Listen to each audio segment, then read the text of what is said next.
Melati kuntum tumbuh melata, sayang merebah di pohon cemara. Assalamualaikum mulainya kata, saya mulai pembuka bicara. Assalamualaikum warahmatullahi wabarakatuh. Perkenalkan, nama saya Eriksan Sampe, saya berasal dari kelas 11 MIA Olimpiade 2 SMA Negeri 4 Kendari. Pada kesempatan kali ini, saya akan membahas tentang salah satu pahlawan yang berasal dari Sulawesi Tenggara, yaitu Laki Laponto atau yang lebih dikenal dengan Halu Oleo. Laki Laponto lahir di Muna pada tahun 1488 dan meninggal di Bau-Bau pada tahun 1584. Ia mendapatkan gelar Sultan Muhammad Isa Kaimuddin Khalifatul Hamis, Halu Oleo, Lando Laki, dan Murhum. Ia memiliki 6 orang istri, yaitu Waode Pogo, Watampoi Dongi, Anawai Anguhaira, Wasameka, Putri Raja Jampe, dan Putri Raja Selayar. Ia memiliki 9 orang anak, yaitu Latumparasi, Lasangaji, Waode Poasia, Waode Lepo-Lepo, Waode Konawe, Paramasuni, Wasugirampu, Wabunganila, dan Wabeta. Orang tua dari Laki Laponto yaitu Sugi Manuru dan Watubapala. Laki Laponto, atau yang lebih dikenal dengan Halu Oleo, berasal dari kerajaan Muna. Ia adalah putra Raja Muna VI, Sugi Manuru, dan pasangannya Watubapala. Ia menjadi Raja Buton karena mendengar kerajaan Buton sedang diserang oleh Labolontio. Seorang warga negara kerajaan Buton, maka wajib baginya untuk mengabdi pada negerinya. Dari sumber sejarah Selayar, diketahui bahwa saat kedatangan Labolontio, Laki Laponto sedang dalam masa pembuangan di wilayah Selayar akibat masalah internal keluarga. Kedatangan Laki Laponto ke Buton atas permintaan Raja Mulai, Raja Buton V, dan selain Laki Laponto, turut pula membantu Opu Manjawari, Raja Selayar. Cerita rakyat menyebutkan bahwa Labolontio hanya memiliki satu mata. Dalam sebuah pertarungan terbuka, Laki Laponto sempat terdesak dan jatuh ke tanah berpasir. Dalam situasi itu, Laki Laponto kemudian menendang pasir langsung mengenai mata Labolontio, dan situasi kemudian berbalik. Laki Laponto akhirnya menguasai pertarungan dan berhasil membunuh Labolontio. Karena keberhasilannya itu, Laki Laponto kemudian dinobatkan sebagai Raja Buton VI.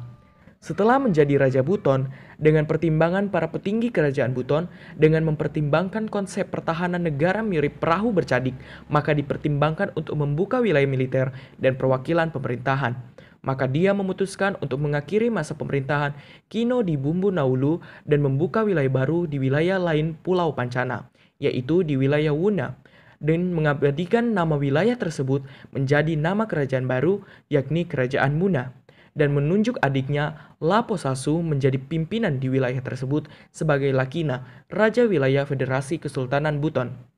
Di kemudian hari, Laki Laponto kemudian menobatkan dirinya sebagai Sultan Buton I dengan gelar Sultan Muhammad Isa Kaimuddin Khalifatul Hamis, atau lebih dikenal dengan Sultan Murhum, dan mengubah bentuk pemerintahan Buton menjadi kesultanan setelah ia memeluk agama Islam. Sejak itu, Islam berkembang pesat di Buton.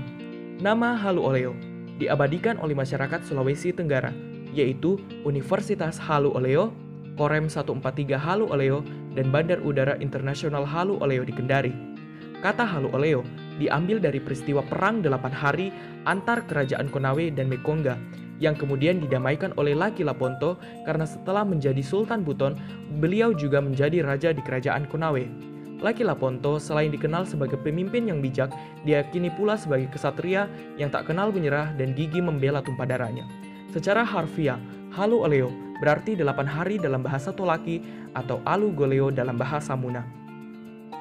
Saat menjadi Raja Muna, Laki Laponto dikenal sebagai raja masyhur, penuh karisma, seorang pendekar, sang jenderal, berjiwa pejuang, bahkan terbilang cerdas di bidang ketatanegaraan. Kehebatannya di bidang pemerintahan juga dibuktikan dengan kemampuannya menyatukan beberapa kerajaan di Sulawesi Tenggara yang sebelumnya saling berseteru.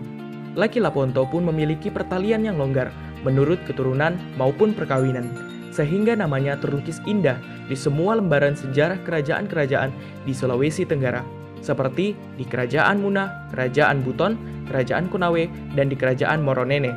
Setiap kerajaan yang ia kunjungi, Laki Laponto kerap kali mengalami pergantian nama. Penyebutan namanya tergantung pada pemberian masyarakat setempat, yang didasarkan pada latar belakang kehadirannya. Misalnya, di Kerajaan Konawe bernama Halu Oleo, di kerajaan Moronene bernama Landolaki, dan di kerajaan Buton dikenal dengan sebutan Murhum.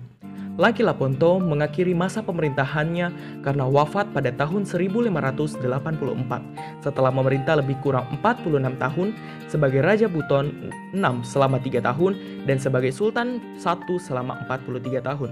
Setelah ia meninggal dunia, Sara Kesultanan Buton memilih Latumparasi sebagai Sultan Buton II dan dilantik pada tahun itu juga. Laki Laponto merupakan salah satu tokoh besar yang berasal dari Sulawesi Tenggara. Baik, itulah tadi pemaparan dari saya tentang peranan dan biografi salah satu pahlawan yang berasal dari Sulawesi Tenggara, yaitu Laki Laponto. Apabila ada kesalahan, mohon dimaafkan. Saya akhiri dengan sebuah pantun. Di malam yang kelam, badai bergemuruh. Wassalamualaikum warahmatullahi wabarakatuh.